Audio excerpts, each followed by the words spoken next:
Kamwe usitumie penzi jipya kusoma tabia ya mtu. Usiingie na mtu kwenye mahusiano alafu hapo unaanza kusoma tabia yake. Pale mnapoanza mahusiano, zile tabia za mwanzo, zile sio tabia halisi za mtu.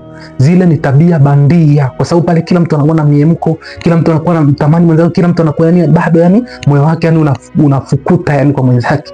Kadri unavyozidi kukaa na mtu, zile tabia za mwanzo zile zinapungua mpaka baadaye zinaisha, zinabaki sasa zile tabia halisi za mtu. Ndipo unaanza kumjua mtu kama ni fisi, ndipo unaanza kumjua mtu kama anakupenda kweli. Ni afadhali umsome mtu kabla hujaingia naye kwenye mahusiano. Jitahidi kumsoma kwanza kuliko eti ile ndo unaingia naye papa afu eti unaanza kumsoma. Watu wengi wanakuwa wanagombana sana, wanaparangana sana kwamba mbona zamani ulikuwa hivi, sasa hivi hauko hivi. Mbona zamani ulikuwa unafanya hivi, sasa hivi haufanyi. Ni zile tabia za bandia zimeisha, zimebakia tabia halisi za mtu. Sasa hapo ndo unajua mtu yuko vipi kwako. Usikimbilie sana kuona kwamba mtu ni mbaya. Pale tabia zile zilivyoisha, sasa huyo ndo mtu wako huyo.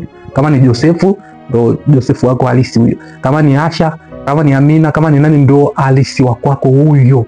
Kwa sasa hapo unaweza ukaamua kwamba huyu ni mtu sahihi kwangu ama sio, lakini sio pale mwanzoni. Na wakati mwingine mtu unakuta tu ameacha kukupigia mara kwa mara, labda ameacha labda kuwa busy nawe kama mwanzo, sio kama anakuchukia au kama amepata mtu mwingine. Hapana, ni zile tabia zake za asili zinafanya kazi. Huyo mtu unakuta anakupenda kabisa, tena kwa dhati kabisa, lakini anakuwa yani anarun sasa na tabia zake halisi.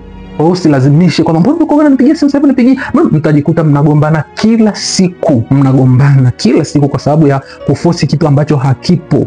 Kwa tujitahidi sana pale zile tabia za mwanzo zinavyoisha, endeleeni kurun na tabia zenu halisi, zile halisi kabisa. Tena hiyo inakuwa ni natural, mnajikuta mnakaa muda mrefu sana kwenye mahusiano. Ikiwa sasa mtajuana tabia zenu halisi, kama kumbe huyu tabia yake halisi ndio hii hapa. Huyu mtu kumbe apende kuchati ovyo, huyu mtu kumbe apende kupiga simu ovyo. Kumbe ndivyo alivyo, na wewe unaendana naye sasa katika hiyo tabia yake halisi. Naye anakusoma hivyo hivyo, anaenda na wewe kwenye tabia yako halisi, mtajikuta mnafika mbali.